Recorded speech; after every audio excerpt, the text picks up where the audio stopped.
El paquidermo inició la persecución del caballo, enderezando las orejas y lanzando gritos con su trompa que asustaban aún más. Si cabe a la montura de Sir John. El cazador, arrebatado por su cabalgadura, la oprimía con sus piernas vigorosas, mientras intentaba meter un cartucho en la recámara de su carabina. Pero el elefante iba ganando terreno, y para colmo de males perseguido y perseguidor salieron al poco rato de la espesura, yendo a parar a una inmensa planicie. El paquidermo ganaba terreno de manera peligrosa, mientras el jinete clavaba sus espuelas en los ijares de su caballo, que parecía ya claramente desbocado. Dos de los perros ladrando entre sus piernas corran, hasta perder el aliento. De improviso, el caballo cayó sobre sus cuartos traseros a consecuencia de un golpe que le dio el elefante con la trompa. El cuadrúpedo relinchó de dolor y dio un salto, que le desvió hacia un lado. Este salto salvó al inglés de una muerte cierta, pues el elefante, impulsado por su propia velocidad,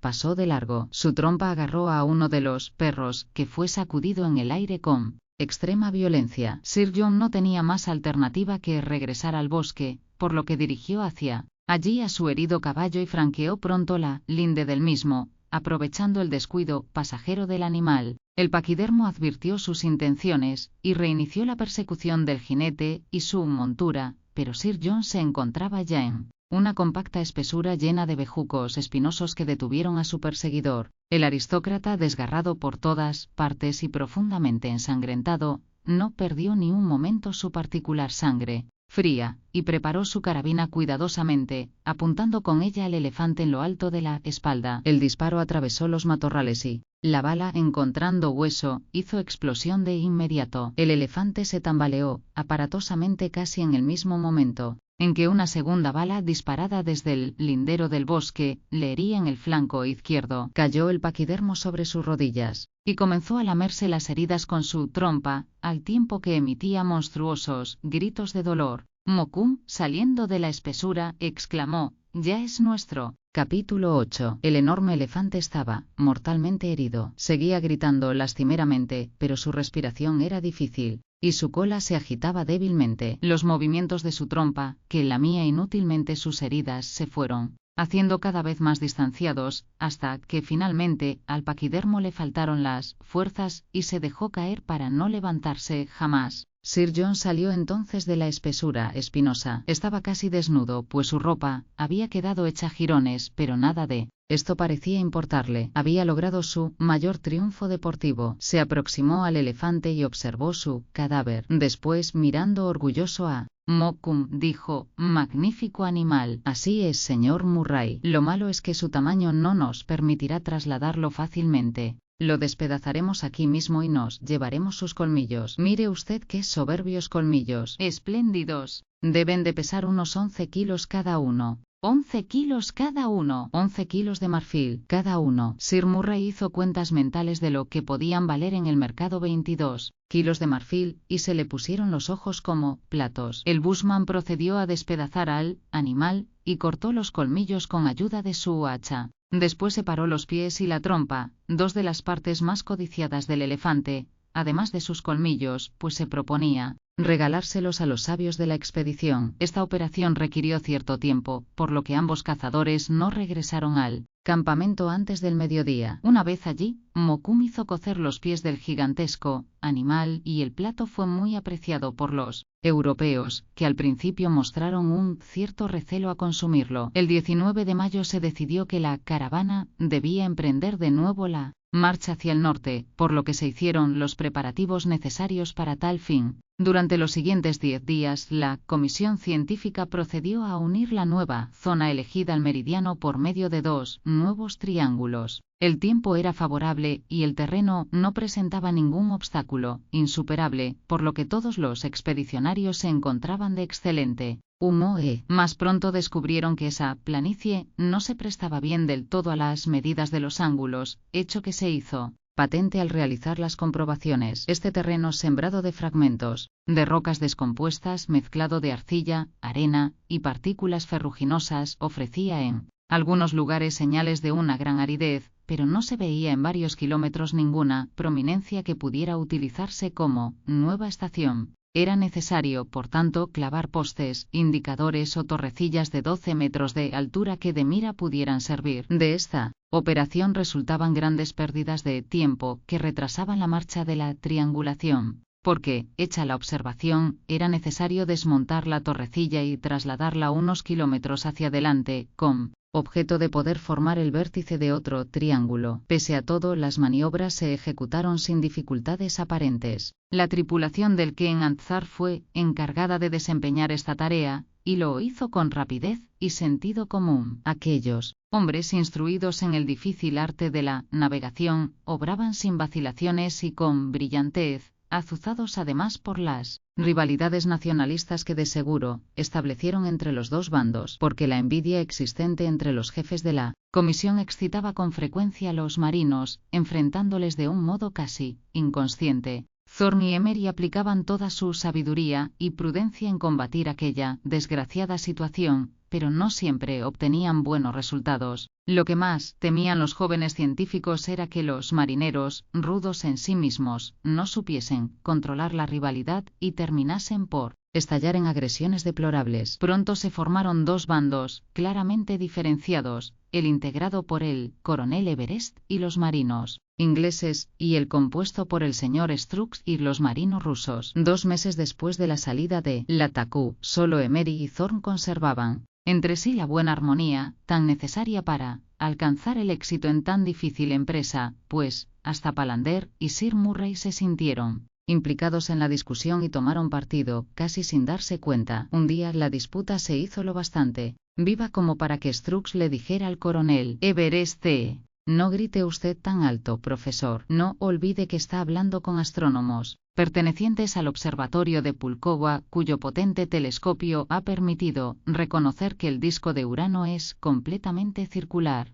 Puedo hablar tan alto como desee, repuso el coronel, pues tengo el honor de pertenecer al observatorio de Cambridge, cuyo poderoso telescopio ha permitido clasificar entre las nebulosas irregulares nada menos que la de Andrómeda. Pues sepa usted, añadió Strux, que el telescopio de Pulkowa hace visibles las estrellas de 13ª magnitud. Es usted quien ha de saber que el telescopio de Cambridge ha permitido descubrir el famoso satélite que causó las perturbaciones de Sirio. Cuando dos sabios llegan a discutir como niños, ya es posible saber que la reconciliación se hace difícil. Era, pues, de temer que el porvenir de la expedición se viera comprometido por aquella incurable rivalidad. Pero una vez más la sangre no llegó al río, y una vez más la naturaleza fue la responsable directa de este hecho. El tiempo cambió repentinamente el día 30. Aunque al no producirse la condensación en las capas superiores, el suelo no recibió ni una gota de agua. Solamente ocurrió que el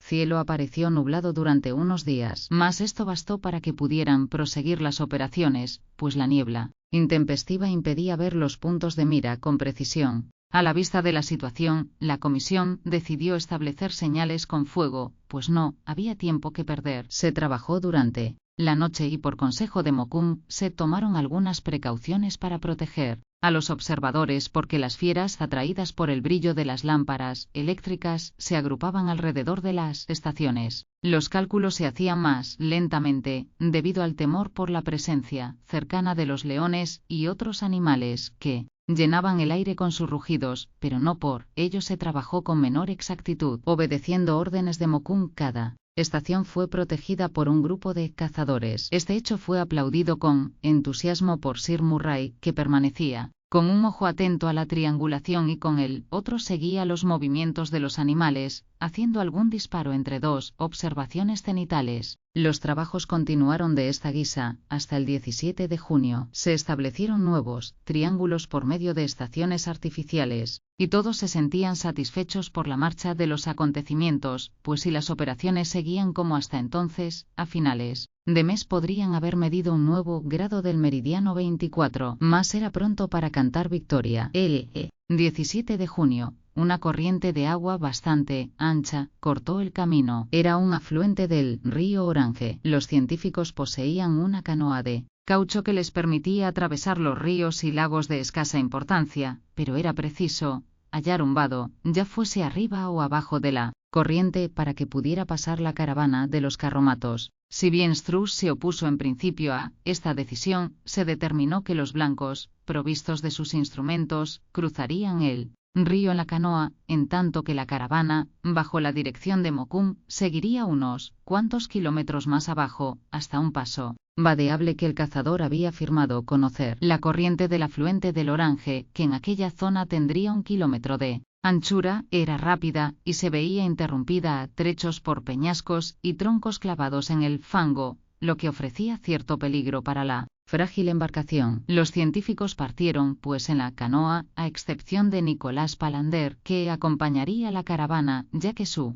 presencia no era indispensable en la marcha de las operaciones y la canoa estaba preparada para transportar a un número limitado de pasajeros. Por otra parte, como se necesitaba que alguien con experiencia dirigiese la operación de navegación, Palander cedió su puesto a uno de los marinos del Ken Anzar, mucho más útil en aquellas circunstancias que el honorable astrónomo de Helsingfors. Los carromatos emprendieron su camino, mientras el coronel Everest, Strux, Thorn, Emery y Sir Murray, acompañados por 2 marineros y un indígena, se quedaban a orillas del Nosub. Los marineros se encargaron de prepararlo todo, minutos que aprovecharon los jóvenes amigos para conversar. Precioso río, comentó Michel Thorn. Hermoso, pero difícil de atravesar, respondió Emery. En realidad no se trata de un río, sino de un rápido que tiene poca duración. Dentro de algunas semanas, cuando entremos en la estación seca, no quedará ni una gota de agua. Interesante, desde luego, pero parece que ya han terminado los preparativos. Será mejor que nos unamos a nuestros compañeros. La canoa, completamente montada y lista, se hallaba junto a la orilla y aguardaba a los viajeros. Se encontraban al pie de una pendiente suave, cortada en un macizo de granito. En aquel punto había un remanso que concentraba el movimiento del rápido, de manera que el agua bañaba tranquilamente las cañas. Se embarcaron los instrumentos, depositándolos en el fondo del bote sobre una capa de hierba, y los pasajeros se situaron de modo que sus movimientos no entorpecieran la acción de los remos en manos de los marineros. El indígena iba en la popa, asiendo la barra. Se soltó la amarra que detenía el bote, y pronto salió este del remanso, gracias a los golpes de los remos. La corriente, que entonces era escasa, se convirtió pocos metros más allá en un impetuoso rápido.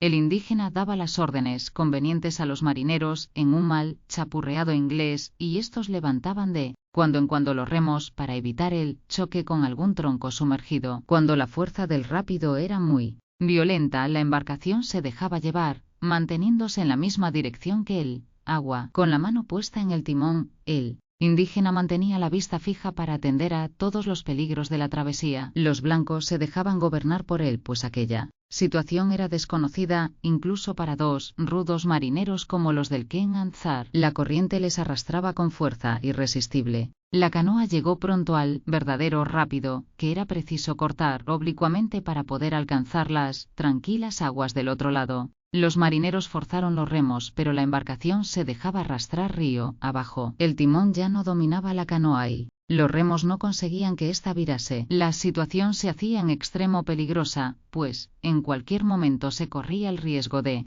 chocar contra una roca o contra el tronco de un árbol. Todos permanecían en silencio, temiendo lo peor. De pronto, a unos 200 metros de la canoa, hizo su aparición una especie de islote que sobresalía del do. Era imposible evitar el choque contra aquella peligrosa mezcla de piedras y árboles desgarrados por la fuerza de la corriente. La canoa chocó sin remisión contra el islote, mas por fortuna el golpe no fue tan impetuoso como se esperaba. El bote se inclinó peligrosamente, aunque los pasajeros lograron mantenerse en sus puestos. Algo extraño estaba pasando. ¿Cómo era posible que la canoa no hubiera saltado por los aires en 1000 pedazos? Pronto tuvieron la respuesta. Lo que en un principio parecía un conjunto de rocas y ramas, no era sino un tremendo hipopótamo que se dejaba arrastrar por la corriente. Al sentir el golpe de la embarcación, el animal levantó la cabeza y miró con ojos estupefactos a los intrusos. Tras comprobar de qué se trataba, el paquidermo, que medía unos 3 metros de largo, dejó ver unos tremendos incisivos caninos y arremetió contra la embarcación, mordiéndola con rabia. Pero allí estaba Sir Murray, el aristócrata, provisto una vez más de su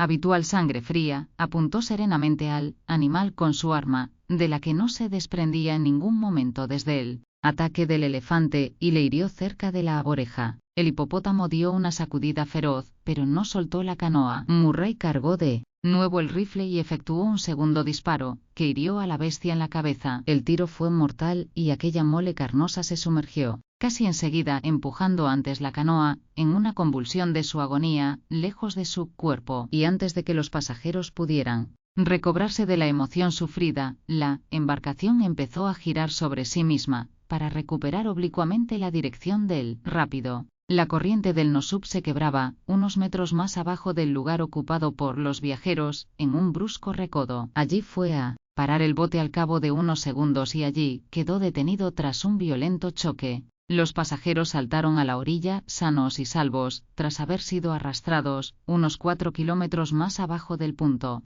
en el que habían embarcado. Capítulo 9. 4 días después de haber atravesado el río Nosup, es decir, el 21 de junio, los científicos y sus acompañantes se encontraron en una comarca poblada de élboles. Su altura no era muy elevada, por lo que no dificultaron en absoluto el trabajo de triangulación. Se reanudó la marcha de las operaciones geodésicas y se eligieron 2 nuevas estaciones, que se enlazaron con la última, emplazada más allá del río. Aquella comarca estaba constituida por una enorme depresión del terreno, algo más baja que el nivel general, lo que le hacía extraordinariamente húmeda y fértil. Abundaban en ella las higueras de Otentocia, cuyo fruto es muy apreciado por los indígenas, y en todos los puntos del horizonte se distinguían eminencias del terreno, que resultaban muy favorables para la instalación de torrecillas y faroles. El único peligro lo representaban las serpientes que infestaban aquella región. Se trataba de mambas muy venenosas de más de 3 metros de longitud,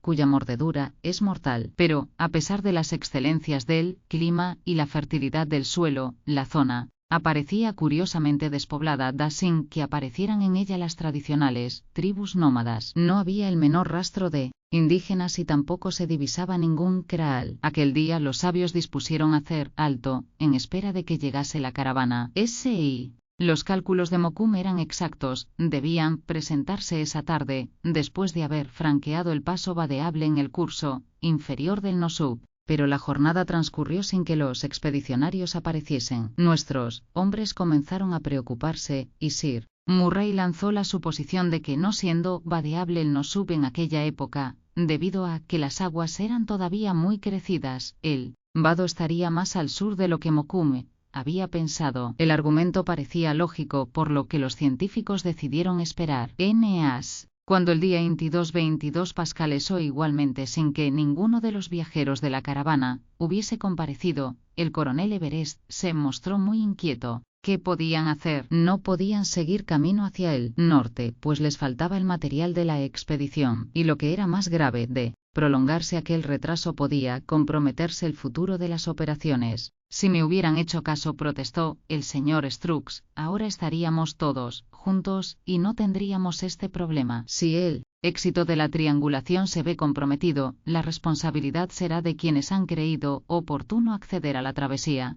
Y diciendo esto miraba fijamente al coronel. Este le replicó en el acto: la decisión ha sido tomada de común acuerdo, por lo que creo que sus insinuaciones están fuera de lugar. Esta discusión no conduce a nada, caballeros, intervino Sir John Murray en tono conciliador. Lo hecho está. Con los ánimos ya más calmados, quedó convenido que, de no presentarse la caravana al día siguiente, Emery y Thorne irían en su busca, dirigiéndose hacia el sudoeste, con el guía indígena. El coronel y sus colegas, mientras tanto, aguardarían en compañía de los marineros, tomando la determinación más conveniente al regreso de los 2 jóvenes. Después de alcanzar este acuerdo, los 2 científicos rivales se mantuvieron alejados el resto de la jornada. Sir Murray entretuvo su tiempo explorando los bosquecillos cercanos, sin encontrar caza de pelo que conviniera a sus intereses, y teniendo que conformarse con disparar contra las aves. Llegó el 23 de junio, transcurridas las primeras horas, y como no se advirtiera rastro alguno de la caravana, Emery y Thorne decidieron ponerse en marcha cuando fueron detenidos de improviso por los ladridos de un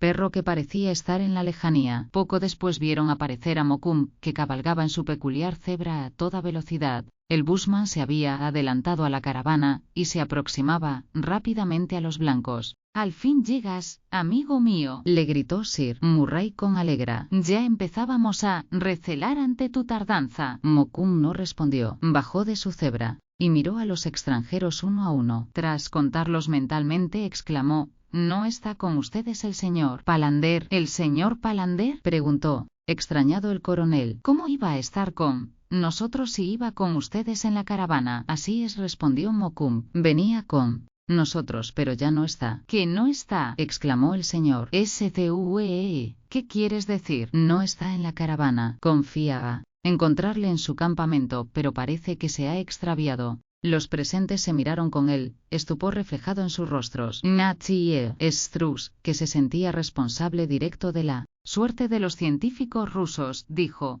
«¿Cómo es posible que se haya extraviado un sabio confiado a tu custodia? Un astrónomo eminente del que debías responder. ¿Entiendes bien lo que estoy diciendo? Eres responsable de su persona. No te basta con decir que se ha extraviado. Te pediré cuentas por ello». Estas palabras de Strux excitaron la cólera de Mokoum, quien, dando muestras de esa natural impaciencia que solo le abandonaba cuando iba de caza, exclamó: «Escúcheme bien, señor astrólogo de todas las Rusias. ¿Cómo me pide usted que guarde a un hombre hecho y derecho? No es él quien ha de guardarse a sí mismo. No me haga responsable de nada. ¿Me ha entendido bien? Si el señor Palander se ha perdido, suya es la culpa. 20 veces le he sorprendido completamente absorto en sus números y separándose de la caravana sin darse cuenta, y 20 veces he tenido que hacerle volver. Pero anteayer, a la caída de la tarde, desapareció». William Emery preguntó entonces: «¿Desapareció? ¿Qué quieres decir, amigo?» «Quiero decir lo que he dicho», respondió el bushman aún irritado, pero más amable al dirigirse a su compañero. «Desapareció al caer la tarde, y todavía no he podido encontrarle. Le he buscado por todas partes sin resultado alguno». Después, mirando a Strux con renovada cólera, añadió: «Pruebe usted, a ver si es más hábil que yo, puesto que sabe manejar un anteojo, clave en él su ojo y búsquele». Strux le miraba boquiabierto de puro asombro sin atreverse a replicar. Más pronto se le pasó el susto, y volviéndose de improviso contra el coronel Everest, exclamó: «No he de abandonar a mi desgraciado compañero en este desierto. Si se hubieran extraviado el señor Emery o el señor Murray, a buen seguro que usted no habría vacilado en interrumpir las operaciones para acudir en su ayuda. Y no veo motivo alguno para que no se haga lo mismo por un sabio ruso que por un inglés». Everest se sintió profundamente afectado por esta interpelación fuera de lugar, y dijo con una furia que no cuadraba bien con su flema habitual: «Señor Mathieu Strux, ¿se propone usted insultarme por cualquier motivo? ¿Por quién ha tomado a los ingleses? No tiene ningún derecho a dudar de nuestros sentimientos de humanidad, y me gustaría saber qué es lo que le hace suponer que no iremos en auxilio de ese sabio imbécil». «Caballero», gritó el ruso, al oír el calificativo aplicado a Nicolás Palander. «Sí, imbécil». Everest subrayó la palabra como si quisiera dejar muy clara su opinión. «Y he de añadir además que en el caso de que las operaciones fallaran por culpa de ese cretino de Palander, la responsabilidad sería de ustedes los rusos, no de los ingleses». «Coronel». Los ojos de Mathieu Strux echaban llamas. «Le ruego que mida sus palabras. No solo no voy a medir mis palabras, sino que además no pienso medir nada en absoluto. Hasta que el señor Palander no aparezca, quedan suspendidas las operaciones». Y dicho esto, los dos hombres se dieron la espalda, introduciéndose cada uno en su carromato, pues la caravana acababa de llegar. Sir Murray le dijo a William Emery: «Tendremos suerte si Palander no ha perdido también el doble registro de las mediciones». «Sí, eso sería verdaderamente terrible». Los dos ingleses interrogaron luego a M.U.M. Este les hizo saber que Palander había desaparecido 2 días antes, siendo visto por última vez en el flanco de la caravana, a unos 20 kilómetros del campamento. Al ser consciente de su ausencia, el bushman había salido a buscarle, hecho este que había provocado el retraso de la expedición. Al no encontrarle, quiso ver si el ruso se había reunido con sus compañeros al norte del Nosu. «¿Qué crees que podemos hacer?», le preguntó Emery. Deberíamos buscarle en el nordeste, que es la parte más boscosa del país. Pero habrá que emprender la búsqueda cuanto antes si es que queremos encontrarle con vida. En efecto, era preciso apresurarse. Hacía ya 2 días que el ruso vagaba la aventura por una región frecuentemente recorrida por fieras y desconocida por completo para él. Aparte de esto, Palander era incapaz de salir del apuro, ya que siempre había vivido en el mundo de las cifras más que en el mundo real. De este modo, allí donde otro hubiera hallado cualquier alimento, el pobre hombre moriría irremisiblemente de inanición. Se imponía, por tanto, socorrerle cuanto antes. El coronel Strux, Sir Murray y los 2 jóvenes astrónomos emprendieron la marcha a la 1 de la tarde, guiados por Mokoum. Todos montaban caballos ligeros, lo que favorecía su rápido avance. También les acompañaba un perro elegido por el bushman especialmente a causa de su fino olfato. Mokoum hizo que el perro olfateara una prenda de Palander, y el animal salió escapado en dirección al nordeste. La comitiva siguió su rastro y al poco se internaron en un bosque. El resto del día se pasó persiguiendo los rastros que en diferentes sentidos iba abriendo el perro de Mokoum, pues parecía como si no le fuera posible hallar la pista del sabio perdido, limitándose a olfatear el camino sin dar con una pista segura. Los hombres, por su parte, no dejaban de hacer lo que estaba en su mano para colaborar en la búsqueda, disparando sus armas al aire y gritando de trecho en trecho, con la esperanza de que el sabio distraído les oyese. Se recorrieron los alrededores del campamento en un radio de 8 kilómetros, y solo se suspendieron las pesquisas a la llegada de la noche, durante la cual los hombres permanecieron al abrigo del bosquecillo, junto a una improvisada hoguera. La presencia de los animales feroces, que llenaban la noche con sus aullidos, no contribuía a tranquilizar a la comitiva, que se agitaba temerosa de la suerte que había podido correr el pobre ruso. Se recuperó la solidaridad perdida y todo el mundo se preocupó por atender a Matthew Strux, que daba muestras de visible y honda preocupación por su compañero. Los ingleses, para confortarle, le dijeron que harían todo lo posible por localizar a Palander, vivo o muerto, sin considerar el éxito o el fracaso de la expedición, pues en aquellos momentos nadie pensaba en las operaciones geodésicas. El día hizo su aparición tras una noche interminable. Los caballos fueron ensillados rápidamente y se emprendieron de nuevo las investigaciones en un radio más extenso de terreno. El perro seguía siendo su fiel guía. A medida que avanzaban hacia él nordeste, el coronel Everest y sus compañeros recorrían una región muy húmeda. Los riachuelos eran pequeños pero muy numerosos, y estaban habitados por peligrosos cocodrilos. El grupo se convirtió en un solo hombre y todos, sin excepción, reconocieron el terreno examinando los vestigios más insignificantes. Más nada, al parecer, podía ponerle sobre la pista del desventurado Palander. Se hallaban ya a unos 20 kilómetros del campamento y estaban a punto de regresar hacia el sudoeste, siguiendo el consejo de Mokoum, cuando el perro dio muestras de gran agitación. El animal ladraba y movía la cola frenéticamente, se alejaba algunos pasos con las narices pegadas al suelo y tornaba después al lugar de partida, atraído por alguna particular emanación. «Coronel», exclamó el bushman, «el perro ha olfateado algo». «Eso parece», confirmó Sir Murray. «Sus movimientos son muy característicos». Todos observaron al animal. Al cabo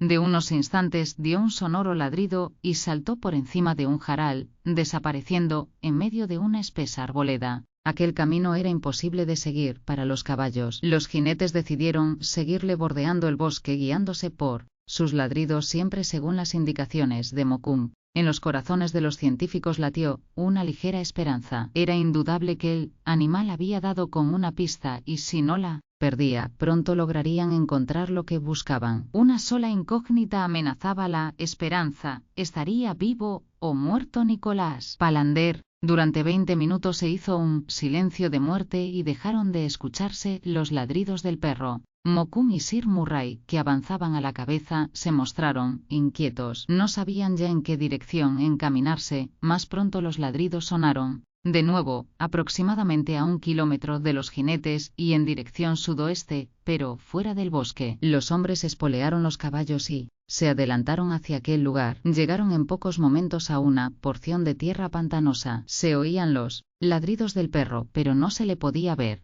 pues los cañaverales de hasta 5 metros de altura cubrían la zona impidiendo cualquier visibilidad. Los jinetes se apearon, ataron sus monturas a un árbol, se metieron entre los cañaverales y avanzaron hasta llegar a una laguna de 1 kilómetro cuadrado de extensión. El perro, detenido al borde de la fangosa laguna, ladraba con furia. Capítulo 10. Allí está, exclamó Mokoum, en el extremo de una especie de islote, sentado en el tronco de un árbol. A unos 90 metros de distancia estaba Nicolás Palander. Sus compañeros no pudieron reprimir un grito de terror. El sabio ruso estaba sentado a unos 20 pasos de distancia de una manada de cocodrilos. Los voraces animales acechaban al hombre con la cabeza fuera del agua. Se iban acercando muy despacio a él y podían atraparle en un abrir y cerrar de ojos, aunque lo más extraño del caso es que Palander no parecía advertir su presencia. «¡Aprisa!», murmuró el bushman. «No disponemos de mucho tiempo antes de que inicien el ataque».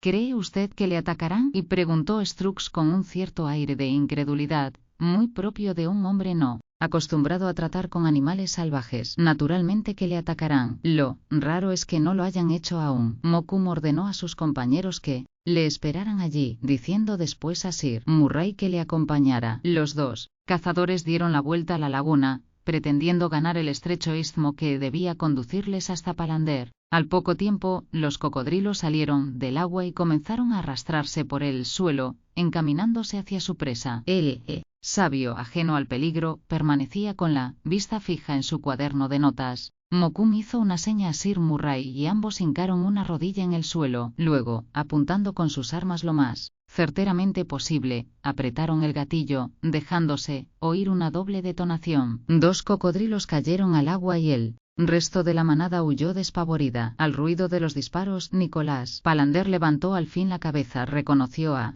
sus compañeros, agitó su cuaderno en el aire, al tiempo que exclamaba con alegría: «Lo tengo, lo tengo». Sir Murray y el bushman fueron a su encuentro. Cuando los 3 hombres se encontraron frente a frente, el aristócrata, profundamente intrigado por el sentido de las exclamaciones de su colega, preguntó: «¿Qué es lo que tiene?». «Lo he encontrado, repitió Palander como llevado por un loco frenesí. «¿Qué ha encontrado usted?», insistió el inglés. «En nombre del cielo, hable claro, se lo ruego». «He encontrado un error de un decimal en el logaritmo 33º de James Rollston». Sir Murray y Mokoum le contemplaron boquiabiertos. ¿A esto había dedicado su tiempo el sabio ruso durante aquellos 4 días? ¿A encontrar un error en un logaritmo? Cierto es que James Rollston ofrecía una prima de 100 libras a quien lo descubriera, pero ni siquiera el importe del premio logró disipar el estupor que sentían los 2 hombres frente a aquel sabio distraído. Le llevaron de regreso al campamento, y una vez allí, intentaron averiguar cómo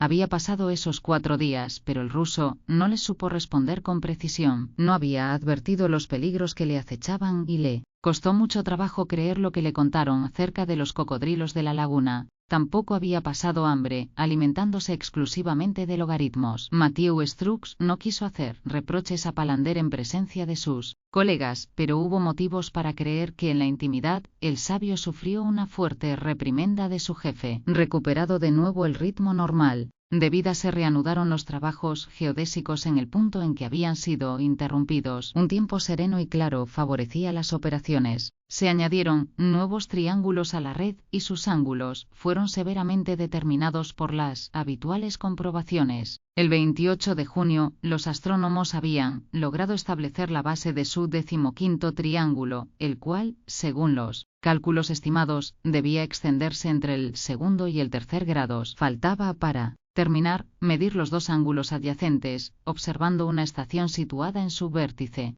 En este punto se presentaba una dificultad física. El terreno estaba cubierto de bosquecillos, y este hecho no favorecía precisamente el establecimiento de señales, pues la visibilidad se hacía difícil. Tan solo había un punto que podía servir para este propósito, pero se encontraba a enorme distancia. Era la cumbre de un monte de unos 400 metros, que se elevaba a unos 60 kilómetros hacia el noroeste. En estas circunstancias, los lados del triángulo tendrían unas longitudes que sobrepasarían los 38.000 metros. Tras muchas y duras reflexiones, los astrónomos decidieron establecer un farol eléctrico en dicha altura. El coronel Everest Thorne y William Emery, acompañados de 3 marineros y 2 indígenas, fueron designados para ir a la nueva estación. Su objetivo era poner un farol luminoso en el lugar elegido, de cara a realizar una operación nocturna, pues la distancia era demasiado grande como para aventurarse a observar de día con la precisión necesaria.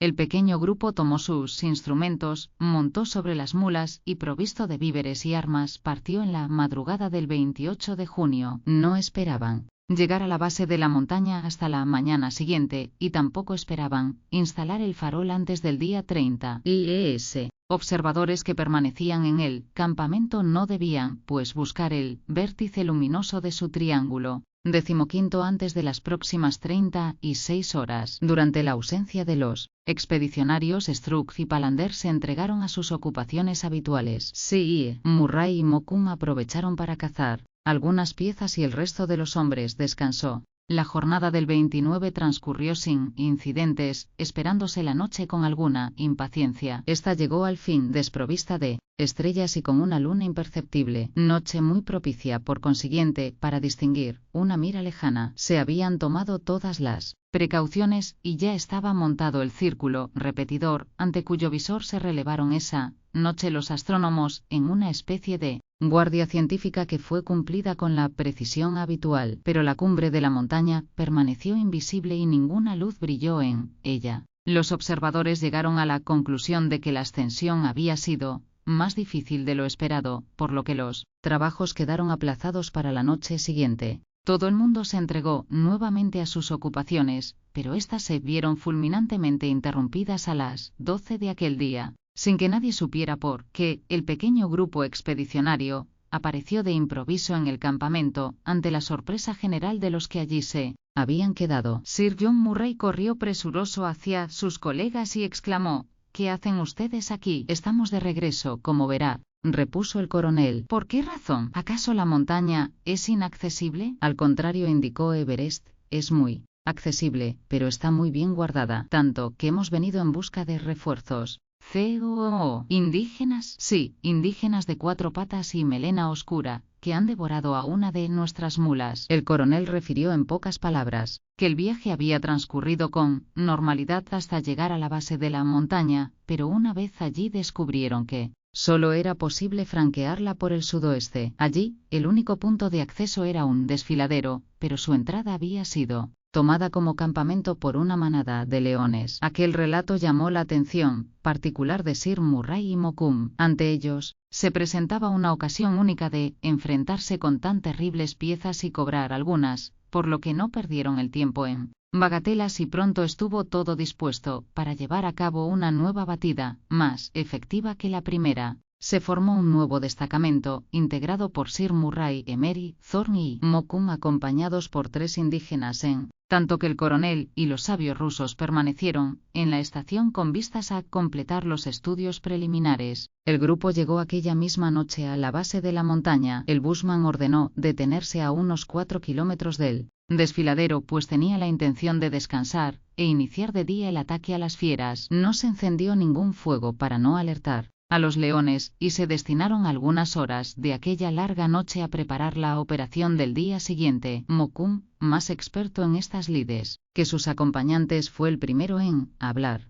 El coronel Everest dijo que los leones tenían la melena oscura. «Si no me equivoco, tendremos que enfrentarnos con una de las especies más feroces y peligrosas en lo que a los leones se refiere. Habrá que tener mucho cuidado». «¿Qué nos recomiendas?», preguntó Sir Murray a su amigo. «No se acerquen mucho a ellos, pues pueden ser saltos de hasta 20 pasos de distancia. Debemos atacarlos al amanecer, que es el momento justo en que regresan a su guarida. Como vienen de cazar, su hambre es menor y su ferocidad también». «¿Cuál es el momento apropiado para dispararles?», inquirió Thorne. «Es conveniente que calculen muy bien la distancia antes de efectuar el primer disparo. Dejen que el animal se acerque. Abran fuego únicamente cuando estén muy seguros y apunten al brazuelo». «¿Podemos perseguirles a caballo?», dijo Emery. «No. Los caballos habrán de quedarse atrás, pues olfatean a los leones a distancia y se asustan ante su proximidad, arriesgando la seguridad del jinete. Combatiremos a pie y rogaremos para que no nos falte la sangre fría». Sir Murray se había quedado en silencio, y su rostro expresaba una profunda preocupación, tal vez ante el recuerdo de la experiencia vivida con el elefante. Mokoum le dirigió una sonrisa amistosa y le dijo: cuando esté disparando al león, piense que se trata de una liebre. De ese modo conservará la sangre fría y no se dejará llevar por su impaciencia. A continuación, el bushman ordenó a sus compañeros que llevasen a cabo una inspección de sus armas. Sir Murray y él, armados con carabinas que se cargaban por la recámara, no tuvieron más que introducir un cartucho metálico y ver si el percutor funcionaba bien. Thorne y William Emery tenían rifles y renovaron sus pistones, que habían podido humedecerse con el frío nocturno de las últimas horas. En cuanto a los 3 indígenas, estaban provistos de arcos que manejaban con extraordinaria destreza. Más de un león había caído bajo sus flechas. Los 6 cazadores se durmieron enseguida y se levantaron al amanecer. Formaron un compacto grupo, dejaron a los caballos a cubierto y se dirigieron hacia el desfiladero, cuyas inmediaciones habían sido reconocidas la víspera por los 2 jóvenes científicos. Sin pronunciar una palabra, se deslizaron entre los troncos de los árboles y llegaron a la estrecha garganta que constituía la entrada del desfiladero, abierto entre 2 muros de granito que conducían a las primeras pendientes. En ese desfiladero se hallaba la guarida de los leones. Mokoum estableció las posiciones para cada cual. Sir John, uno de los indígenas y él debían avanzar por las aristas superiores del desfiladero hasta llegar a la guarida de las fieras. Esta posición ofrecía grandes ventajas, pues los leones no pueden trepar, por lo que los cazadores podían quedar al abrigo de sus saltos y de sus ataques. El resto esperaría nuevas indicaciones. Empezaba a despuntar el día. Emery, Thorne y los indígenas se instalaron en las ramas de un sicomoro, mientras que Mokoum y Sir Murray, acompañados por el tercer indígena, ocupaban la posición prevista. Sir Murray y sus compañeros treparon entonces por un camino que bordeaba el muro derecho del desfiladero. Tras franquear la entrada del mismo, llegaron delante de la guarida y se tendieron en el suelo, examinando atentamente el lugar. La caverna parecía desierta. Mokoum se dejó arrastrar hasta el suelo y llegó a rastras hasta la entrada de la cueva. Una sola mirada le bastó para comprender que estaba vacía. ¿Dónde estaban los leones? El bushman se vio obligado a cambiar repentinamente sus planes. Se unió a sus compañeros y les dijo: no creo que tarden mucho en aparecer. Será mejor que nos instalemos en su lugar, pues vale más ser sitiado que sitiador. Estoy de acuerdo contigo, exclamó el aristócrata. Los 3 hombres penetraron en la cueva y tras comprobar que se hallaba en efecto vacía, alzaron una barricada a su entrada, con ayuda de 2 grandes piedras que arrastraron con dificultad. Los huecos dejados entre las piedras fueron cubiertos con la maleza.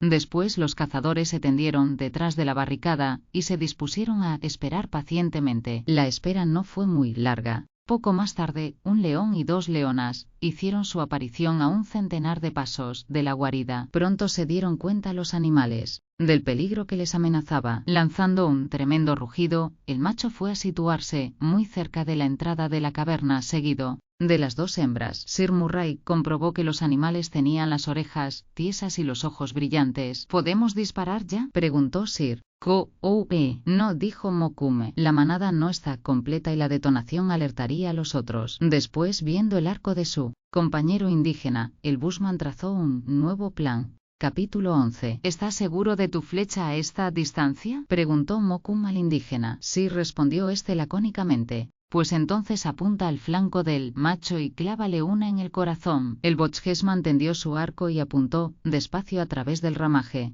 La flecha partió, silbando, y al punto resonó un rugido. El león dio un salto y cayó a 30 pasos de la caverna, permaneciendo sin movimiento. Sus dientes amarillos estaban llenos de sangre. «¡Bravo!», murmuró el aristócrata. Las leonas se precipitaron sobre él macho muerto y lanzaron formidables rugidos, atrayendo a 3 leones más que saltaban y lanzaban rugidos con una gran intensidad. En vista de que el silencio ya no era posible, Mokoum gritó: «¡Pronto, las carabinas!». Sir Murray obedeció su orden y sonaron 2 detonaciones. Uno de los leones cayó desplomado, mientras que otro, al que había apuntado Sir Murray, quedó con una pata rota. El animal herido avanzó furioso contra la entrada de la guarida, seguido por las hembras. Pretendían forzar la entrada de la cueva y parecían decididos a lograrlo. Los cazadores se habían refugiado en el fondo de la gruta, recargando las armas a toda velocidad. Sir Murray perdió por un momento la sangre fría y disparó contra el vacío. La bala fue a incrustarse en el ramaje, prendiéndole fuego al instante.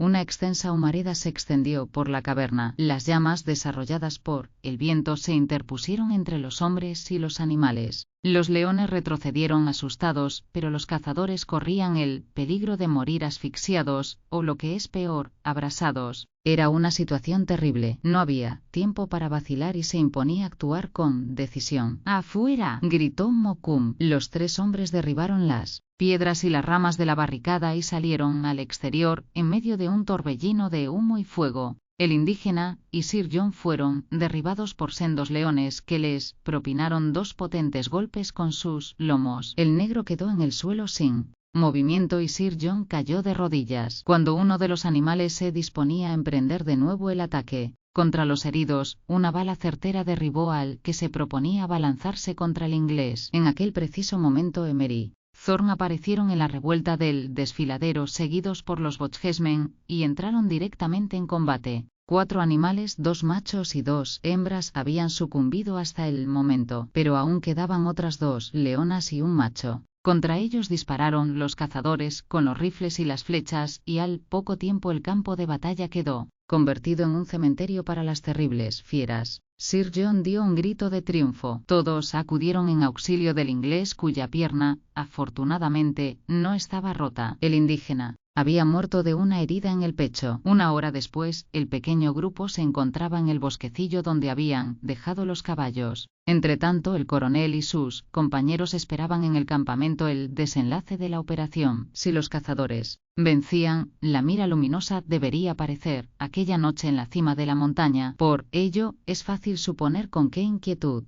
aguardaron la llegada del anochecer. Los instrumentos estaban dispuestos y los científicos estaban preparados. De aquella operación dependía que se pudiera proseguir con éxito con los trabajos que aún quedaban por realizar. Al llegar la noche, el coronel y Mathieu Strux decidieron establecer turnos de media hora cada uno para llevar a cabo la observación a través del círculo repetidor. Transcurrieron las horas sin que nada apareciera en el visor del aparato. Finalmente, a las 3 de la madrugada, el coronel Everest se levantó fríamente de su puesto tras el anteojo y exclamó: «Caballeros, la señal». Todos aplaudieron con alegría. El punto fue tomado con precauciones meticulosas y Palander anotó las cifras en su cuaderno habitual. Al día siguiente, 2 de julio, el campamento fue levantado al rayar el alba. Todos deseaban reunirse lo antes posible con sus compañeros y los carromatos se pusieron en camino sin pérdida de tiempo. Hacia el mediodía los miembros de la comisión científica se abrazaron emocionados. Se relataron los incidentes del combate y Sir Murray fue atendido convenientemente, aunque él insistía en que el remedio que le había procurado su amigo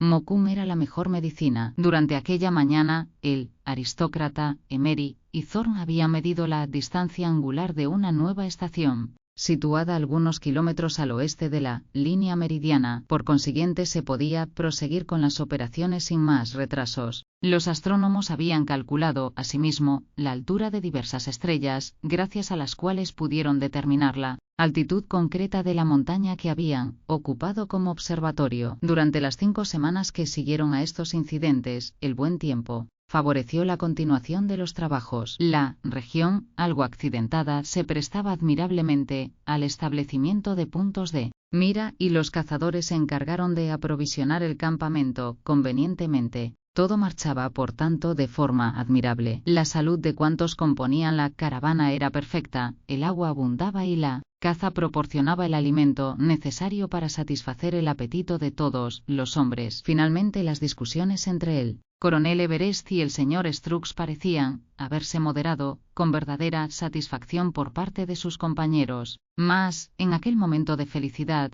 una dificultad natural vino a entorpecer momentáneamente los trabajos y a reavivar las rivalidades nacionalistas. Era el 11 de agosto. La caravana marchaba entonces por un país poblado de árboles, en el que los bosques y los bosquecillos se sucedían ininterrumpidamente. Los carromatos se detuvieron aquella mañana ante una inmensa masa de verdor, cuyos límites se extendían más allá del horizonte, formando una cortina de 30 metros de elevación sobre el suelo. Eran los más bellos árboles que encontrarse pudieran en la selva africana. Allí estaban confundidas las especies más variadas, tales como los ébanos, los gunda, las buchneras o los gayaks. De aquella masa inmensa salía un rumor conmovedor, semejante al ruido que produce la resaca en una playa arenosa. El coronel Everest preguntó a Mokoum: ¿qué bosque era aquel? Es la selva de Ravuma. ¿Cuánto mide? De este a oeste, tiene una anchura de unos 70 kilómetros, señor coronel. Y de sur a norte pasa de los 15 kilómetros. ¿Y cómo vamos a atravesar esa intrincada masa de árboles? No la atravesaremos, señor.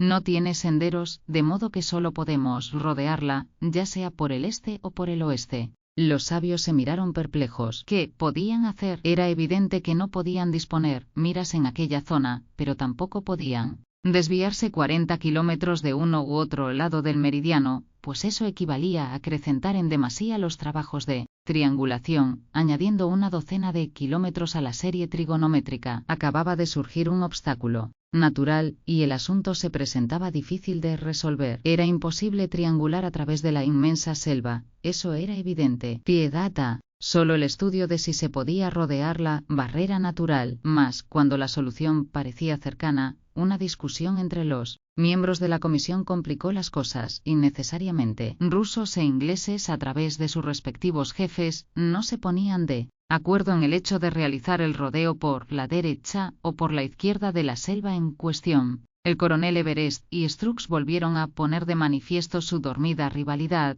llegando a alcanzar la discusión cotas de insoportable agresividad verbal. Sus colegas trataron en vano de mediar en la disputa. Ambos jefes no querían escuchar a nadie. El inglés quería ir por la derecha, mientras que el ruso prefería el flanco izquierdo. La disensión empezaba a ir demasiado lejos y se podía prever ya el momento en que se produciría una escisión entre los miembros de la comisión. No pudiendo hacer nada, Thorne, Emery, Sir Murray y Palander abandonaron la conferencia y dejaron a sus superiores en compañía de su terquedad. Transcurrió el día sin que se llegase a ningún acuerdo. A la siguiente jornada Sir John fue al encuentro de Mokoum y le propuso realizar un paseo por los alrededores. Los dos hombres caminaron un rato en silencio, pero, al cabo de unos instantes se impuso el tema de conversación que estaba en la mente de ambos. Imagino que vamos a estar algún tiempo aquí acampados, dijo el bushman. Por mi parte no tengo el más mínimo inconveniente en ello, pues me basta con mi carabina y un poco de caza para sentirme feliz, pero presiento que ustedes van a salir perjudicados. Es una circunstancia lamentable, exclamó el inglés. Estas terquedades son algo que no se puede tolerar. Yo también me siento feliz con una carabina y un poco de caza, pero no pierdo de vista que los intereses de la ciencia están en juego por una discusión absurda. ¿Cree usted que llegarán a entenderse? No lo sé muy bien. Ninguno de los dos parece dispuesto a ceder, y mucho me temo que vamos a ser víctimas de su amor propio. Es verdaderamente lamentable que el meridiano pase por esta maldita selva. De todos modos, dijo Mokoum con humildad, no entiendo qué esperan ustedes conseguir midiendo la Tierra. Yo creo que el globo es tan infinito en su tamaño y en su grandeza que no existe metro humano que lo pueda medir. Aunque viviera 100 años más, jamás comprendería la utilidad de sus cálculos. Sir John no pudo menos que sonreír. Los razonamientos del indígena le hacían gracia, aunque él, como hombre de ciencia, no podía compartir estos criterios. Entendía las razones de Mokoum para considerar que era absurdo medir la Tierra. De nada le hubiera valido al aristócrata explicar al bushman los propósitos de la triangulación y las ventajas que se podían derivar de esta actividad. A Mokoum no le interesaban esas menudencias, como él llamaba las operaciones geodésicas. Los dos hombres regresaron al campamento. El resto del día, Sir John observó que Mokoum hablaba en voz alta consigo mismo y lanzaba juramentos sin cesar, pero el inglés no quiso interrumpir el curso de sus curiosas reflexiones, fueran estas cuales fueran. En más de una ocasión se acercó el bushman a Sir Murray y le preguntó de forma inesperada, entonces, ¿cree usted que los dos jefes no llegarán a ponerse de acuerdo? La pregunta se repitió varias veces al cabo del día, y el inglés respondía siempre lo mismo, no, amigo, más bien creo que Llegaremos a una verdadera escisión de la comisión. A la caída de la tarde, Mokoum se acercó por enésima vez a Sir Murray y tras hacer la misma pregunta y recibir la misma respuesta le dijo: tengo la solución. ¿A qué solución te refieres, amigo? M-U-V-E. Tengo un medio de dar la razón a ambos sabios a la vez. ¿De veras? ¿Qué medio es ese? Antes de mañana, el coronel Everest y el señor Strux no tendrán motivos de disputa si el viento es favorable. No te entiendo bien. Yo sí me entiendo, señor. Entonces todo está en orden. Si consigues que ambos sabios se pongan de acuerdo, la ciencia del mundo entero estará en deuda contigo. Eso sería un gran honor. Y tras estas dignas palabras, el bushman quedó en silencio y no añadió nada más. Sir Murray preguntó a sus colegas si la discusión avanzaba en algún sentido. La discusión avanza, exclamó Palander, pero no en el sentido apropiado. El señor Emery y el señor Thorne han intentado mediar en ella, pero sus resultados no han sido favorables que digamos. La verdad, querido colega, es que temo lo peor. Sir Murray contempló a los dos jóvenes sabios que permanecían en un rincón del campamento, dados por vencidos sin duda ante tanta obstinación por parte de sus superiores. La tristeza que se reflejaba en sus rostros era una muestra evidente de la pena que sentían ante la posibilidad de tener que separarse en el caso de que el coronel y el señor Strux no llegaran a ningún acuerdo. Su amistad corría tanto peligro como el éxito de la expedición. Viendo que nada se podía hacer por el momento, el aristócrata decidió esperar al día siguiente. Aún le quedaba la esperanza de que las palabras de Mokoum fueran algo más que un deseo o una fanfarronada. Capítulo 12. El campamento quedó en silencio aquella noche, después de un día plagado de discusiones e incertidumbre. A las 11, una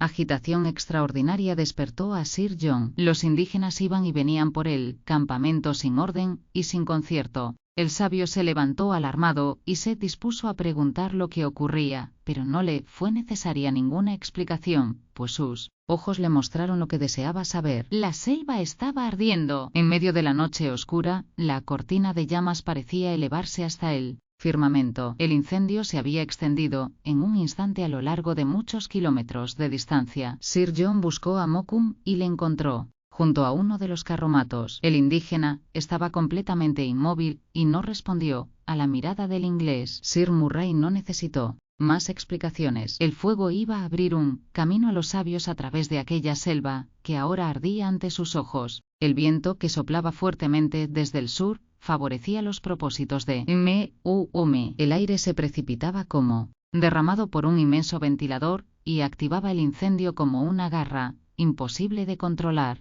Avivaba las llamas, arrancando ramas incandescentes y enormes brasas que, despedidas a lo lejos, provocaban un nuevo foco de llamas allí donde iban a caer. El fuego se ensanchaba cada vez más, adquiriendo asimismo una gran profundidad. Un calor intensísimo llenaba el campamento. El ramaje seco chisporroteaba con estrépito, y en medio de las llamaradas algunos resplandores más vivos parecían surgir de los árboles resinosos que alumbraban como antorchas aquella noche espectacular. Al poco tiempo resonaron por todos los puntos de la selva los penetrantes aullidos y rugidos de los animales que corrían, huyendo en diversas direcciones. Eran sombras espectrales cuyos gritos causaban verdadero terror. El incendio duró toda la noche, así como el día y la noche siguientes. Cuando amaneció el 14 de agosto, un ancho espacio, consumido por el fuego, dejaba transitable la selva en muchos kilómetros de extensión. El camino estaba franco. El acto audaz del cazador había salvado el porvenir de la expedición, incluso a costa del alto precio que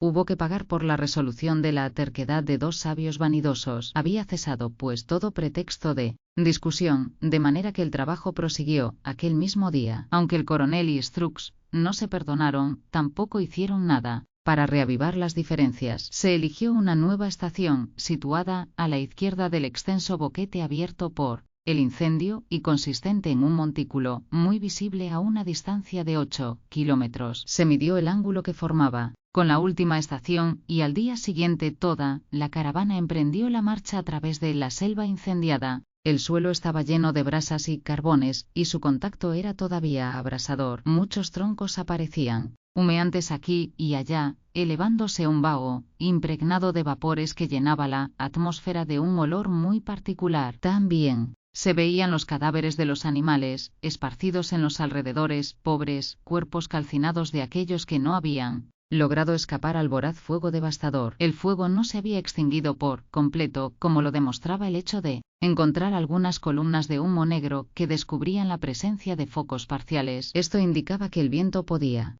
desatar una nueva catástrofe en cualquier instante. La comisión científica apresuró su marcha. Mokoum avivó a los conductores de los carromatos y hacia la mitad de la jornada ya estaba instalado un campamento al pie del montículo marcado por el círculo repetidor. Aquella protuberancia era una especie de dolmen, una aglomeración de piedras que hubiera causado la sorpresa de cualquier arqueólogo. Los sabios pensaron que se trataba de un altar africano. Los dos jóvenes astrónomos y Sir Murray quisieron visitar el lugar, para lo cual salieron, acompañados de Mokoum, en dirección a la meseta superior del cerro. Tan solo les faltaban por recorrer unos 20 pasos para llegar al dolmen, cuando vieron a un hombre que hasta ese momento había permanecido escondido detrás de una de las piedras de su base. El individuo desapareció con rapidez a través de una de las laderas del montículo y fue a internarse en un pequeño bosquecillo que el fuego había respetado. Un solo instante le bastó a Mokoum para reconocer al hombre. «Makololo», gritó, al tiempo que echaba a correr tras el fugitivo.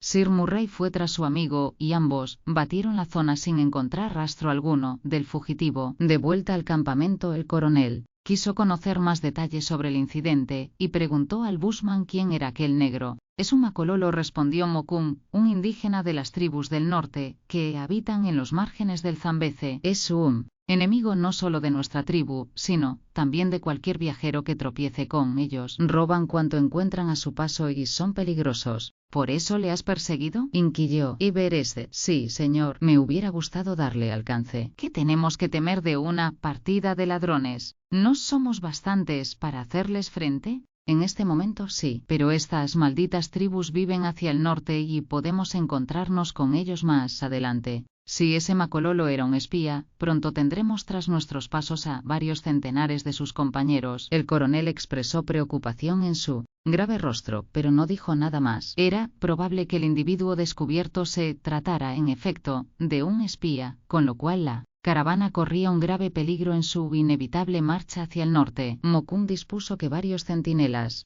vigilaran día y noche los alrededores, mientras proseguían los trabajos de triangulación. El 17 de agosto habían medido ya otro grado del meridiano. Hasta el momento se habían medido 3 grados del arco a través de la formación de 22 triángulos. Los astrónomos examinaron el mapa y descubrieron que la aldea de Koloben estaba situada a unos 170 kilómetros de la línea meridiana, por lo que decidieron descansar allí unos días antes de continuar las operaciones. Hacía ya 6 meses que habían dejado las orillas del río Orange y se imponía la necesidad de recibir noticias de Europa, pues estaban sin comunicación alguna con el mundo civilizado. Koloben era una aldea importante y refugio de misioneros, lo que favorecía sus pretensiones de reanudar el lazo con sus respectivos países, aunque fuera a través de informaciones ajenas. También podrían renovar las provisiones que empezaban a escasear en lo relativo a algunos productos. La expedición llegó a Koloben el día 22 de agosto. La aldea era un amasijo de chozas indígenas, entre las que destacaban las destinadas a los misioneros. Fue allí donde Livingstone se instaló en 1840 y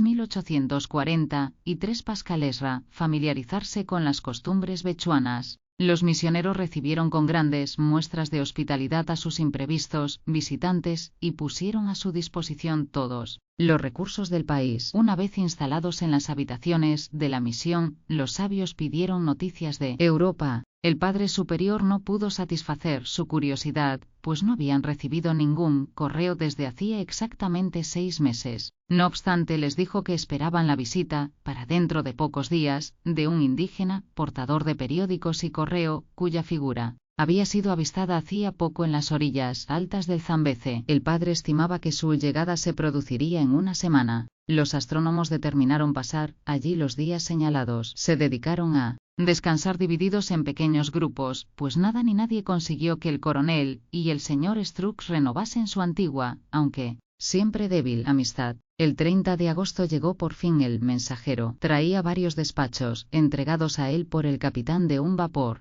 mercante que hacía el comercio de marfil en aquella zona, con destino a los misioneros de la aldea de Colobenc. Tales despachos tenían, por lo menos 2 meses de antigüedad, como resultado del contenido de los despachos, que hacían referencia a sucesos ocurridos en Europa en los últimos meses, se produjo un incidente que estuvo a punto de poner nuevamente en peligro el futuro de la expedición. El padre superior de la misión entregó a sus visitantes un paquete que contenía diversos periódicos, con objeto de que saciaran su curiosidad sobre el viejo continente. La mayor parte de ellos procedían de la colección del Times, Daily News y Journal des Debats. Las noticias en ellos recogidas tenían para nuestros sabios un especial interés. Se reunieron pues los científicos en el salón de la misión, y el padre superior procedió a la lectura de un número del Daily News, perteneciente al 13 de mayo de 1854. Apenas hubo leído el título del primer artículo, el semblante del misionero cambió por completo. El periódico tembló en sus manos, siendo recogido de inmediato por el coronel Everest, quien procedió a su lectura. También el semblante del flemático inglés se alteró notablemente, por lo que Sir John, haciéndose eco de la contrariedad general, le preguntó: ¿Qué ha encontrado usted en el diario, coronel? Graves noticias, señores. Todos permanecieron mudos de estupor. El coronel se levantó cauteloso de su asiento y avanzó hacia el señor Strux. Mirándole gravemente le dijo: antes de comunicar las noticias, deseo hacerle una observación.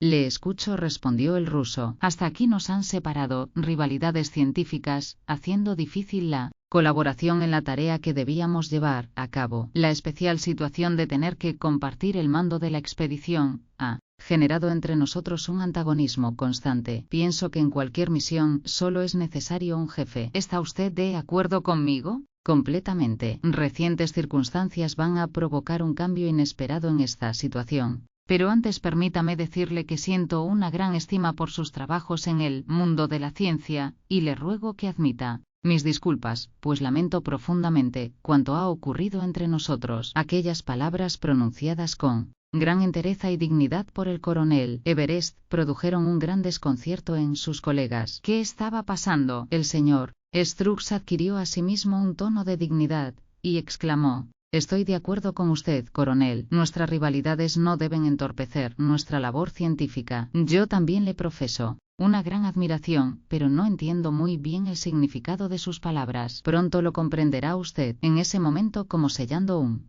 pacto de urgencia, ambos hombres se estrecharon la mano en medio del más absoluto silencio. Sir Murray lo rompió de improviso al exclamar: al fin son ustedes amigos. ¡Qué alegría! No, Sir Murray, respondió el coronel, somos más enemigos que nunca. Nos separa un abismo que ni siquiera podrá ser franqueado en el terreno científico. El coronel Everest hizo una pausa, carraspeó, y dijo a continuación: señores, se ha declarado la guerra entre Inglaterra y Rusia. Los periódicos que tengo en mi mano dan fe de ello. Se trataba en efecto de la guerra de 1854. Los ingleses, los franceses y los turcos luchaban ante Sebastopol. El Mar Negro era escenario de la disputa por la cuestión de Oriente. Los sabios se levantaron súbitamente de sus asientos y quedaron presos de la consternación. Aquellos hombres ya no eran compañeros ni colegas, sino enemigos irreconciliables. Todos se midieron con las miradas, pues a todos les embargaba un arraigado sentido del patriotismo y el deber. Un movimiento instintivo separó a unos de otros. Solo Emery y Michel Thorne se miraban con tristeza, en medio del recelo general. Rusos e ingleses se saludaron con una inclinación de cabeza y se separaron en el acto. Aquella situación no iba a parar la marcha de las investigaciones, si bien cada uno de los dos grupos las proseguiría por separado, en beneficio de los intereses de sus respectivos países. A partir de ese momento las notas debían tomarse sobre dos meridianos diferentes. El coronel y Strux mantuvieron una entrevista para arreglar todos los pormenores de la operación. La suerte decidió que los rusos siguieran trabajando sobre el meridiano ya recorrido, en tanto que los ingleses, partiendo del trabajo en común, debían escoger otro arco situado unos 150 kilómetros al oeste, para enlazar con el primero. El enlace se realizaría a través de una serie de triángulos auxiliares. Ambos sabios resolvieron estas cuestiones sin promover ningún altercado. S.O.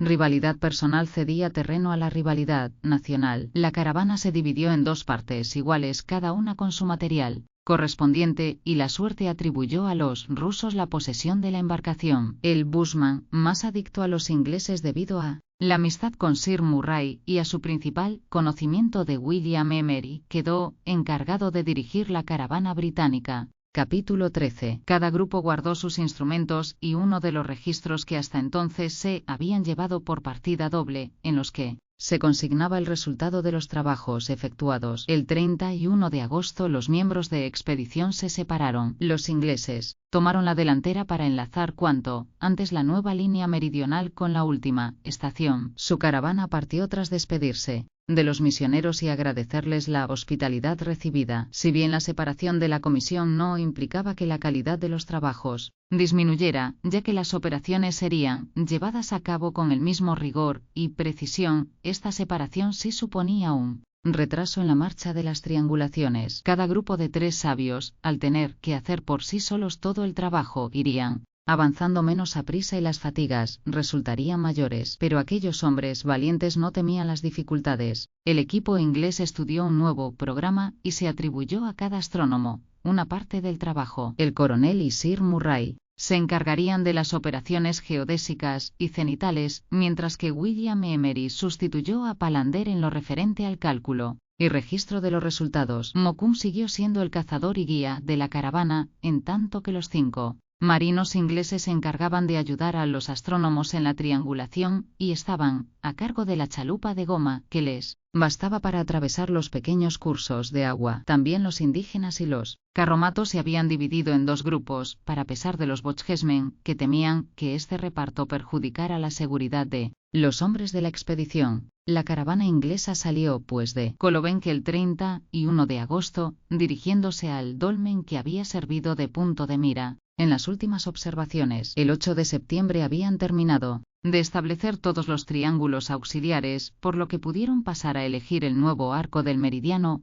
cuyas medidas posteriores debían calcularse hasta llegar a la altura del 20º paralelo sur. Este meridiano estaba situado 1 grado al oeste del primero y era el 23º al este del meridiano de Greenwich. Las operaciones de los ingleses se llevarían a cabo a solo 100 kilómetros de distancia de los rusos, pero estos metros eran suficientes para que los triángulos de ambos equipos no se cruzaran. Durante todo el mes de septiembre los ingleses recorrieron una región fértil, pero poco habitada, lo que favoreció en gran medida la marcha de la expedición. El tiempo era bueno y el cielo aparecía despejado. Los bosques no eran en exceso frondosos, lo que facilitaba asimismo los trabajos y el establecimiento de los puntos de mira. Mokoum y sus hombres cazaban animales sin descanso, proporcionando al campamento carne en abundancia y una excelente provisión de carne para ser salada, aunque estas cacerías apenaban profundamente a Sir Murray, quien, pegado a sus instrumentos de medición, veía partir con envidia a su amigo el bushman sin poder acompañarle, como hubiera sido su principal deseo. Mas en aquellas circunstancias lo primero era el deber. Los días transcurrieron tranquilamente. Emery pensaba con frecuencia en su amigo Thorne, lamentando las fatalidades de la vida que hacen que acontecimientos inesperados rompan lazos de cariño y amistad. En lo que respecta al coronel, se mostraba tan frío como siempre, aunque ya no se le veía fruncir el ceño como antaño, cuando las disputas con su colega Strux amenazaban el éxito de los trabajos. A finales del mes de septiembre los astrónomos habían ganado 1 grado más en dirección hacia el norte. La porción de la línea meridiana medida hasta entonces era de 4 grados, lo que equivalía a la mitad de la tarea. Se habían empleado 32 triángulos. El calor empezaba a ser abrumador, obligando a los astrónomos a suspender las operaciones durante algunos días, pues el trabajo se hacía insoportable con tan reducido número de elementos humanos. Se decidió entonces trabajar por la noche y el atardecer, originando esta medida, como hemos dicho, ciertos retrasos que inquietaban profundamente a Mokoum. El bushman tenía motivos para estar preocupado. Al norte de la línea meridiana, a más de 150 kilómetros de la última estación comprobada por los sabios, el arco atravesaba una comarca singular. Durante la estación húmeda, esta comarca se muestra extraordinariamente fértil y es ocupada por manadas de antílopes que bajan a sus praderas en busca del agua, de los riachuelos y los verdes pastos. Pero esta fertilidad dura poco. Al cabo de 6 semanas, la humedad de la tierra es aspirada por los rayos del sol y se evapora en la atmósfera. El suelo se endurece y la vegetación desaparece en pocos días como por arte de magia, dejando paso al desierto. Este era el terreno que debían atravesar nuestros hombres antes de llegar al verdadero desierto que limita con las orillas del lago Ngami. Mokoum tenía prisa por atravesar cuanto antes la zona, a fin de aprovechar en lo posible el agua de los manantiales y los riachuelos. El coronel Everest recibió sus consejos y prometió tener en cuenta sus recomendaciones, pero los trabajos solo podían ser activados hasta cierto punto. Everest era, como buen científico, muy minucioso y no podía permitirse el lujo de perjudicar la exactitud de sus trabajos. Por otra parte, cada vez que un nuevo obstáculo natural ocasionaba un retraso en la marcha de la triangulación, Mokoum elevaba los ojos al cielo y aprovechaba para irse a cazar, pues aquella actividad era la única capaz de proporcionarle esa calma interior de la que su espíritu andaba tan necesitado en aquellos momentos. El único que parecía alegrarse con las interrupciones era Sir Murray, quien preparaba enseguida su arma y acompañaba a su amigo el bushman en sus correrías por la región. En una de esas escapadas sucedió un incidente que vino a justificar, más si cabe, las inquietudes que el perspicaz cazador había comunicado al coronel Everest. Era el 15 de octubre. Hacía 2 días que Sir Murray se entregaba por completo a sus imperiosos instintos, pues un tropel de unos 20 rumiantes había sido visto a unos 3 kilómetros del flanco de la caravana. Mokoum dijo que el tropel pertenecía a la especie de los antílopes conocida por el nombre de órices, cuya captura es tan difícil que pone de manifiesto la habilidad de cualquier cazador que se precie. Ni que decir tiene que el aristócrata se apuntó cuanto antes a la expedición que debía capturarlos. Iremos tras ellos, dijo Sir Murray al bushman, y regresaremos con unos cuantos. Mokoum sonrió ante el optimismo de su amigo y exclamó: no sé si se dejarán coger. Los órices alcanzan una velocidad que supera la del caballo más rápido. El célebre Kunming solo logró capturar 4 en toda su vida. Estas palabras, en lugar de amedrentar al inglés, excitaron aún más su deseo de cazar los preciados antílopes. Escogió su mejor caballo, su mejor fusil y sus mejores perros, incitando a Mokoum a perseguirlos cuanto antes. Se dirigieron, pues, hacia la linde de un bosquecillo cercano a la inmensa llanura, donde había sido advertida la presencia de los rumiantes, y detuvieron a los caballos tras 2 horas de marcha sin descanso. Los jinetes se refugiaron tras un grupo de sicomoros y pudieron divisar a los órices, que pastaban a algunos centenares de pasos del lugar elegido como punto de observación. Los órices no habían notado la presencia de los intrusos y seguían pastando, alegres y confiados. Formaban un compacto grupo, si bien uno de ellos permanecía un poco más alejado de la manada. Es un centinela, le dijo Mokoum al inglés. Ese viejo macho es el encargado de velar por la seguridad de sus compañeros. ¿Qué hará si nos descubre? Al menor peligro dejará escapar un sonido característico, parecido a un pequeño relincho, y la manada entera emprenderá la huida a una enorme velocidad. ¿Qué haremos entonces? Es preciso tirar contra él a bastante distancia y acertarle al primer disparo. Los órices pacían tranquilamente. Ese guardián, sin duda alertado por algunas emanaciones sospechosas que hasta él llevara una racha de aire, levantaba en ese momento su frente y daba muestras de alguna agitación. La distancia que separaba a los cazadores del Oryx centinela era excesiva. Tampoco podían provocar la estampida del rebaño, pues la vasta llanura ofrecía una pista favorable para que los antílopes se alejaran de ellos al instante. Solo cabía esperar que la manada se aproximara al bosquecillo. La suerte favoreció a los cazadores, cuando ya empezaban a perder las esperanzas. Poco a poco, bajo la dirección del viejo macho, los antílopes se acercaron al bosque, buscando un refugio más seguro que la vasta llanura, ajenos por completo al peligro que les acechaba. Los cazadores ataron sus caballos al pie de un sicomoro y les taparon la cabeza con una manta, a fin de que no se asustaran y alertaran a los órices con sus relinchos. Mokoum y Sir John, seguidos por los perros, se deslizaron entre la maleza y recorrieron el lindero del bosquecillo, tratando de llegar a una zona que apenas distaba 300 pasos del rebaño. Una vez allí, los dos hombres se pusieron a cubierto y aguardaron con el dedo en el gatillo de sus armas. El rebaño, compuesto por unos 20 ejemplares, permanecía casi inmóvil en un mismo lugar. Mientras tanto, el centinela iba y venía, en busca de los órices que se habían desperdigado en el viaje, tratando de unirlos a los 20 disciplinados compañeros que habían obedecido al punto sus indicaciones. Pero los animales, felices y retozantes en los pastos, no tenían intención, al parecer, de abandonar tan lozana pradera, y se resistían a seguir las órdenes de su jefe. Sus movimientos sorprendieron extraordinariamente a Mokoum, que no podía explicarse la causa de que los órices fueran de un lado a otro de los pastos sin hallar un sitio fijo. El bushman tampoco comprendía la obstinación del viejo macho, que se obstinaba en lograr que la manada entera penetrase en el bosquecillo. Sir John manoseaba impaciente su rifle, y Mokoum lograba contenerle en sus ansias por disparar con alguna evidente dificultad. Transcurrió una hora en estas condiciones, cuando uno de los perros lanzó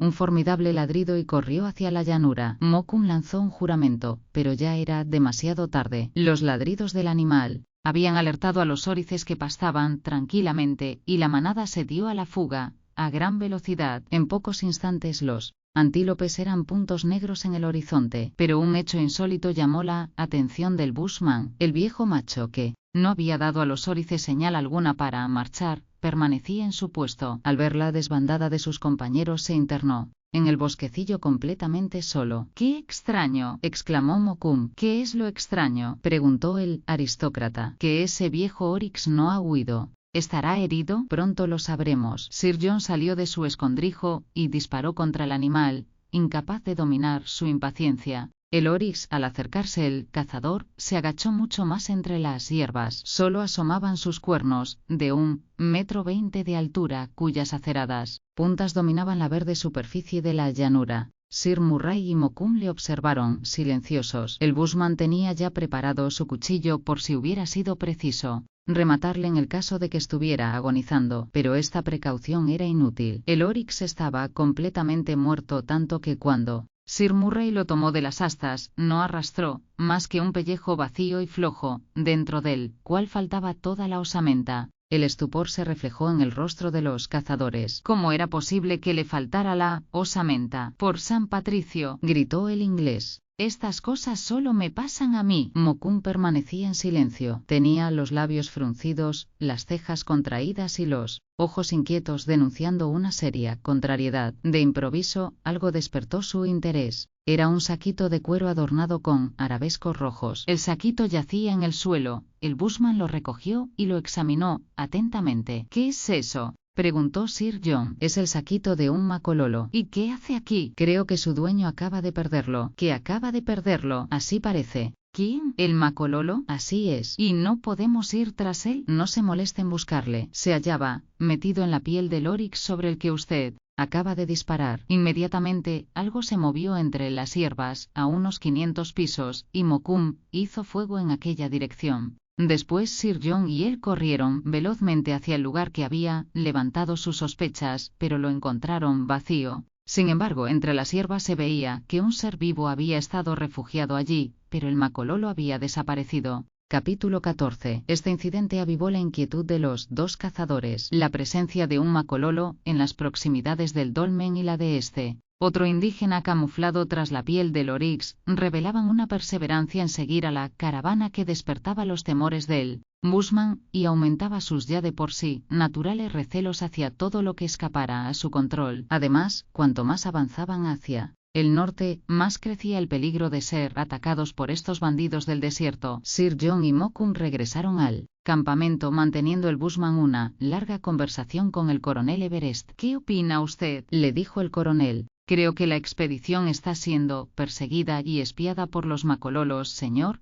y a las pruebas me remito. Estamos seriamente amenazados por ellos. Si todavía no hemos sido atacados, es porque esperan que vayamos más hacia el norte, hacia sus regiones». Aquella situación cambiaba de pronto. Las cosas parecía como si los peligrosos indígenas fueran a conseguir lo que no había logrado la naturaleza: interrumpir la marcha de la investigación. El coronel Everest no sabía si era más conveniente retroceder. «Le ruego que me cuente todo lo que Sepa usted sobre los macololos, pidió el coronel a Mokoum, pues deseaba estar bien informado para poder tomar una determinación. Los macololos pertenecen a la gran tribu de los Bechuanas, esos guerreros que su amigo, el Dr. Livingstone, conoce tan bien. En efecto, cuando Livingstone vino al Zambeze por primera vez en 1850, fue recibido por Sebituane, que era entonces el gran jefe de los macololos y vivía en Seseke. Sebituane era un gran guerrero, que pronto obtuvo influencia sobre las diversas tribus de África, llegando a formar, con muchas de ellas, un grupo compacto y dominador. El año pasado, Sebituane murió en brazos del Dr. Livingstone. ¿Y no dejó un sucesor?, preguntó interesado el coronel, que conocía parte de estos hechos a través del relato directo de su amigo Livingstone. Le sucedió su hijo Sekeletu, quien al principio mostró un gran afecto hacia los europeos que frecuentaban las orillas del Tmbc, pero tras la marcha del señor Livingstone sus métodos cambiaron. Sekeletu persiguió a los extranjeros, lanzándose después a un ataque indiscriminado contra las tribus vecinas. ¿Por qué razón? En parte por ansia de sangre y en parte sobre todo por pillaje. Los macololos desde entonces recorren el país robando y asesinando sin freno. Su zona preferida para llevar a cabo sus intentonas es la comprendida entre el lago Ngami y el Alto Tmbc.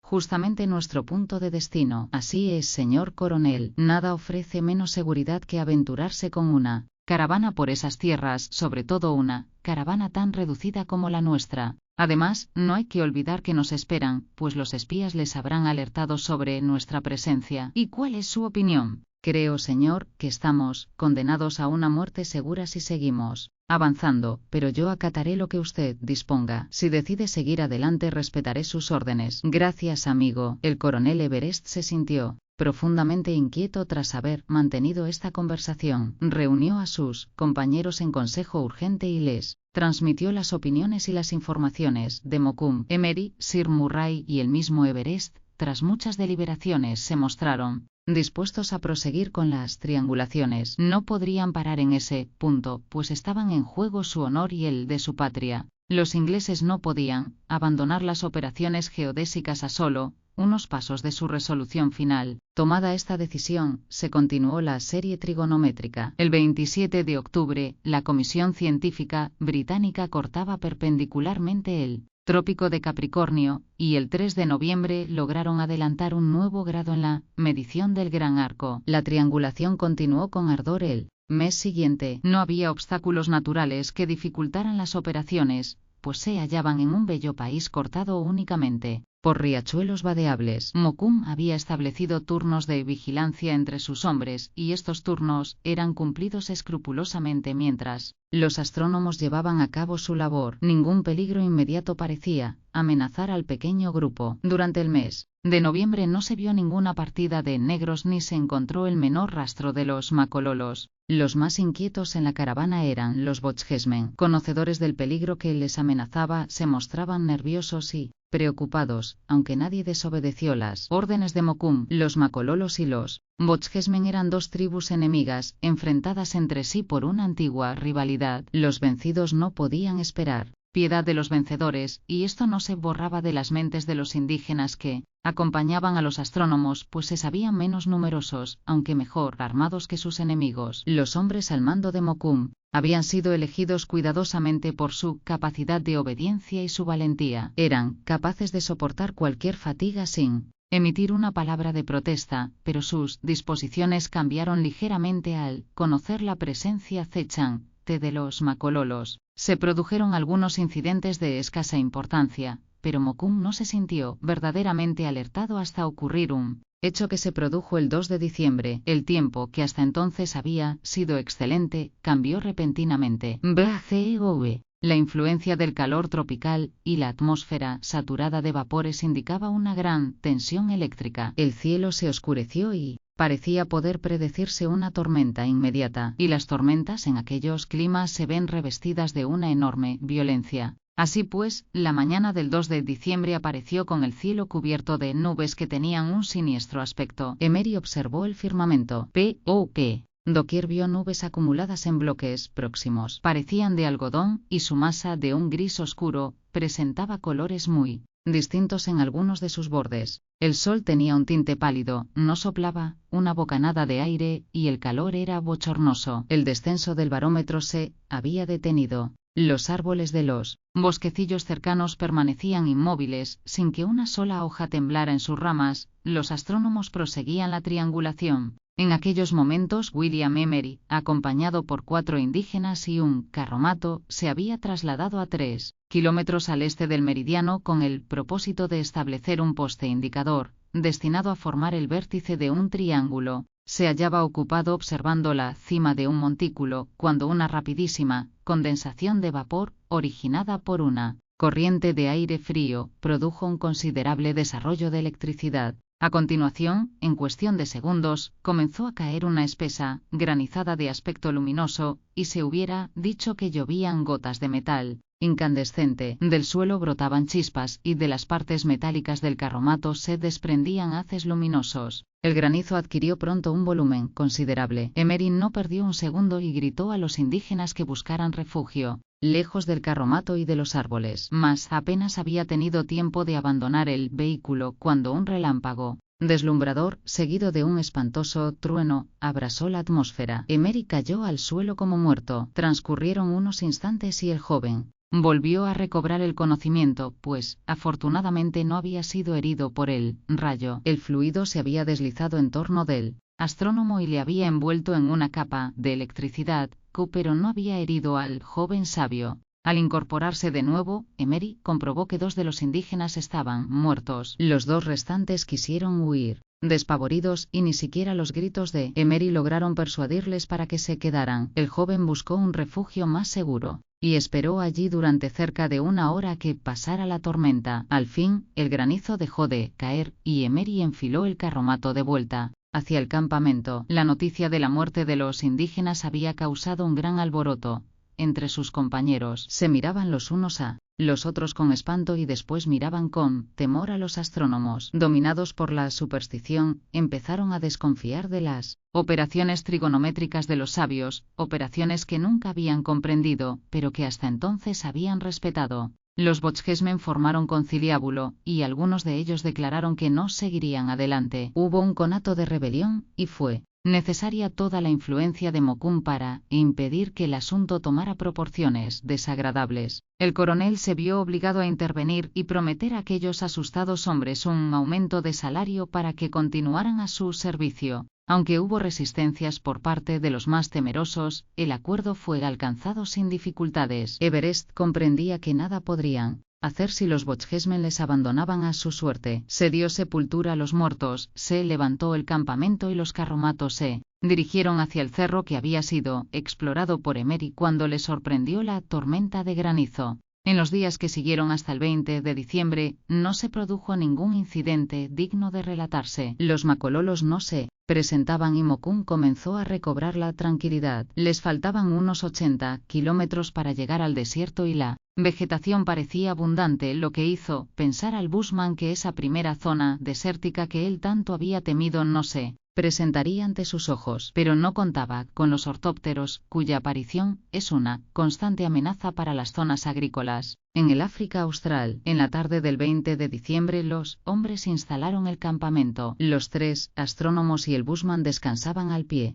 de un árbol, mientras los indígenas y los marineros ingleses se repartían los trabajos y la vigilancia. En medio del viento norte que comenzaba a soplar, los científicos conversaron animadamente y determinaron que esa misma noche tomarían la altura de las estrellas con el fin de calcular exactamente la latitud del lugar en que se encontraban. No se veía la más ligera nube, la luna era casi nueva, y por tanto, todos se las prometían muy felices. Pero el coronel y Sir Murray se mostraron desconcertados cuando, a eso de las 8, Emery se puso en pie, señaló el horizonte y exclamó: «Me temo que la noche no va a ser tan propicia a nuestros planes como imaginábamos. Se está nublando el cielo». Sir John observó atentamente el firmamento y dijo: «En efecto, ese nubarrón se acerca rápidamente y no tardará en cubrirnos por completo». «¿Tendremos otra tempestad?», preguntó el coronel. «En la región en que nos encontramos, las tormentas son siempre temibles. Creo que deberíamos abandonar la idea de realizar